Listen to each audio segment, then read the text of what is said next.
l'importance de prendre soin de soi que plutôt que du travail. Parce que plus on prend soin de soi, on travaille mieux. Et on s'est rendu compte que quand on ne prend pas soin de soi, on fait l'objet de burn-out. On peut faire un burn-out. Et beaucoup de personnes s'interrogent, c'est même quoi le burn-out? Le burn-out, c'est un épuisement total, hein, un épuisement tant physique, émotionnel que mental aussi. Et on a l'impression qu'on est un carrefour, on ne sait plus si on doit avancer, on ne sait plus quoi faire. On est, comment on dit, vidé en quelque sorte. On ne sait plus qui on est en quelque sorte. Voilà. Du fait de quoi? On en parlera mercredi sur les causes et les conséquences. Mais aujourd'hui, on va planter le décor en parlant des caractéristiques même du burn-out. Alors, comme caractéristique, on a l'épuisement physique et émotionnel. Et qu'est-ce qu'on trouve même dans cet épuisement physique et émotionnel? C'est une fatigue chronique et persistante. Une fatigue. Tu es fatigué. Il peut arriver que tu sois vraiment fatigué, tu ne comprends pas pourquoi tu es fatigué. Et mercredi, on va voir pourquoi est-ce que tu es autant fatigué et que tu n'arrives plus à rien faire. Et comme autre épuisement émotionnel et physique, tu peux avoir un sentiment d'irritabilité et de colère. Vous savez qu'il y a une différence entre l'irritabilité et la colère. Certes, ce sont des émotions négatives, mais l'irritabilité est moins grave que la colère, parce que la colère a des conséquences parfois irréversibles. Par contre, l'irritabilité peut te mettre dans une mauvaise... tu peux avoir une mauvaise humeur, hein, et ça peut être causé par des frustrations. Et par contre, la colère vraiment t'amène à poser des actes vraiment, comme j'ai dit, parfois irréversibles, graves. Donc, si tu as un sentiment d'irritabilité, de colère, voilà une caractéristique du burn-out. Autre caractéristique sur le plan de l'épuisement physique et émotionnel, on peut avoir cette perte de motivation et d'intérêt pour tout. Tu es démotivé. Tu fais les mains et puis, mais tu es démotivé. Tu ne comprends pas ce qui se passe. Et aussi un sentiment de désespoir et de découragement. Vous savez que notre slogan à Impactitude, c'est décourager le découragement. Et mercredi, on va voir les causes, les conséquences. Et vendredi, on va voir comment prévenir le burn-out pour vraiment être en phase à pouvoir décourager le découragement. Donc, quand tu es découragé, un découragement excessif, tu ne veux plus rien faire. Voilà une caractéristique vraiment, ce qui fait partie de l'épuisement physique et émotionnel. On peut aussi avoir un sentiment de, j'ai envie de dire quoi, tu perds ton identité, la dépersonnalisation. Tu n'as plus d'empathie, que ce soit pour toi ou bien pour les autres.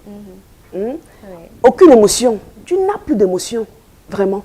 Et tu te regardes et tu as l'impression que tu vois ta vie de l'extérieur. Oui, tu es vraiment comme, je ne sais pas, comment dire, je l'ai dit en amont, tu es vidé de toi, en quelque sorte. Et comme autre caractéristique, c'est que tu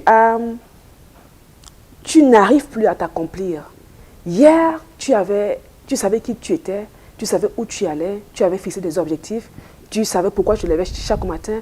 Mais maintenant, tu as effectivement l'impression que tu tournes en rond, tu as un manque d'accomplissement, en quelque sorte, chers amis téléspectateurs. Et ça se manifeste comment? Par une perte de confiance en soi et en les autres. Tu es là comme ça. Une perte de confiance en soi. Le doute s'installe, parfois même la peur.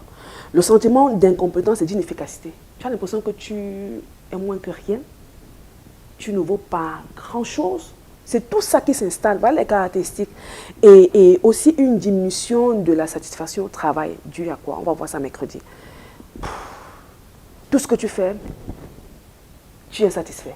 Tu manques de satisfaction. Et tu as un problème, tu souffres d'insomnie, un problème de sommeil. Tu n'arrives plus à dormir convenablement. Et aussi des difficultés de concentration et de prise de décision. Et pour sortir donc, tu commences à te replier, à vivre en autarcie, isolement social. Tu te coupes des autres du fait de ce burn-out-là. Donc voilà quelques caractéristiques, chers amis téléspectateurs. C'était juste pour planter le décor aujourd'hui.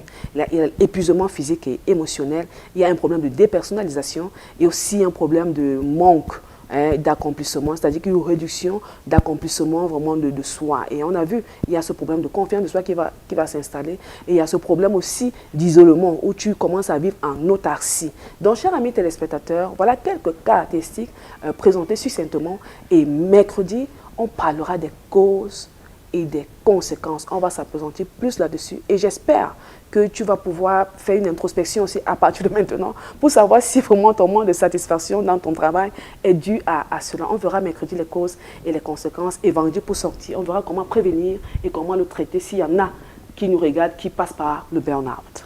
Merci beaucoup. Allez, ça a été tellement bien dit, c'était pour planter le décor. Vous savez donc ce qui nous attend pour ce qui est de cette semaine. Elle sera là encore mercredi et vendredi à Inutoko pour parler de burn-out.